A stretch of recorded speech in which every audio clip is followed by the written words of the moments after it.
Well, let's find out what all of this means for Donald Trump's nominee for the U.S. Supreme Court. From Washington, we're joined by Daniel Lippman, a reporter with Politico. Good to see you again, Mr. Lippman. Thanks for making time for us.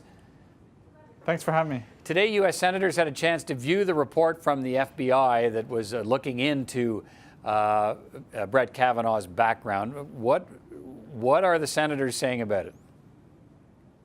So Republican senators say that this was a comprehensive report and that it doesn't provide corroboration for Christine Blasey Ford's claims of sexual assault by Kavanaugh, while Democrats are very angry that this report, in their view, was not comprehensive. They didn't even interview Kavanaugh and Ford, and that they're viewing this as a whitewash.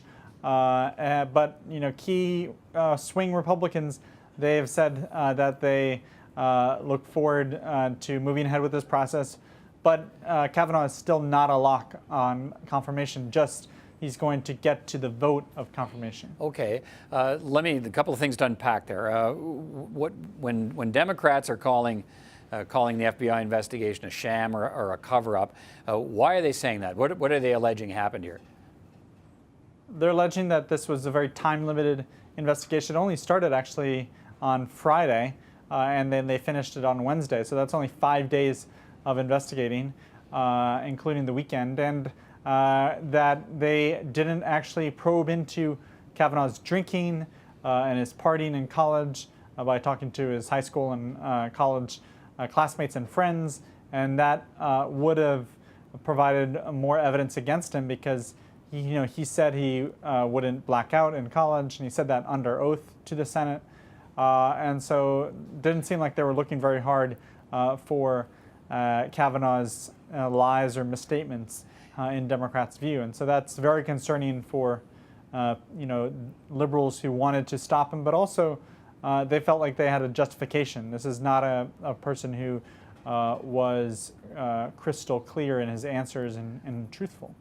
Well, so to be clear here, so that people understand the process, there was, as I understand it, one set of documents from the FBI to look at in a room, and Republican and Democratic senators took turns going in to look at that one set of documents, and I guess the argument is that's for security reasons, but the public doesn't see them. The senators get to look at them in this very, very limited way, but we do know, so if the FBI did not speak to Justice Kavanaugh, didn't speak to his accusers, didn't speak to the people around him, what did they do to formulate the report?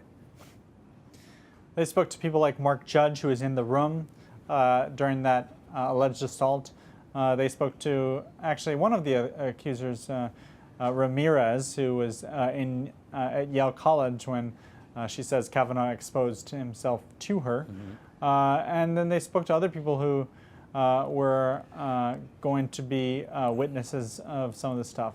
But they could have spoken to many more people, and you had some of Kavanaugh's victims and also their witnesses and just friends who wanted to intervene. They actually sent documents to the FBI saying, you should consider, this is our statement, to try to persuade them to include that in their report. Unclear if that actually was put through.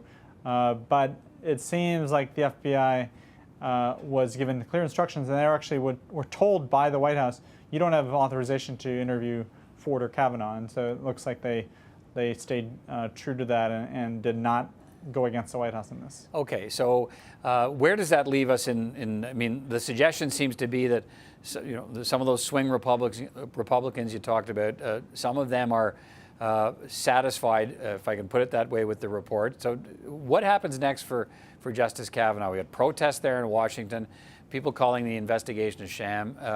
What does that mean for his confirmation? How does that look? So they're going to hold a vote probably on Saturday to confirm him, but we don't have solid yeses from those three Republicans who were up for grabs.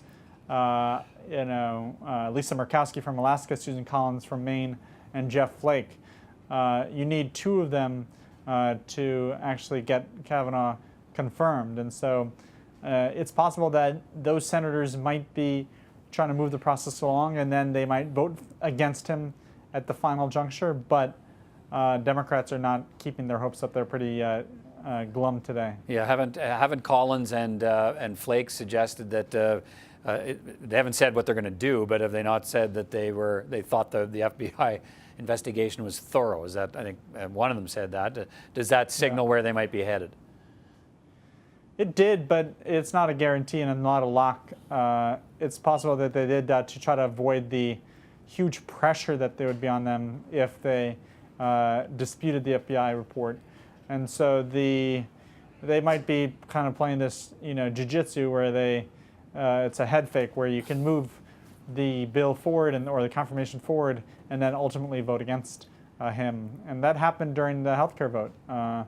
And so this is not unprecedented to happen. Sure. But Republicans are hoping that is not the case. They really want this guy through. Let's finish on this then. If he gets through, we're seeing protests there in Washington, as I mentioned. If he gets through, I guess that settles the political and the process part of the story. Does it settle the entire story, though? No, it doesn't, because Democrats could try to impeach him if they take control of the Senate. Unlikely that they would do that. They will probably want to focus on other issues. And then they could also, try to continue to attack Trump for his choice and try to get as many Democratic liberal voters out in November, which they're already going to do. But now they have extra incentive if they do lose this vote. All right. Daniel Lippman from Politico in Washington. Good of you to join us again, Daniel. We'll talk again. Thanks for having me.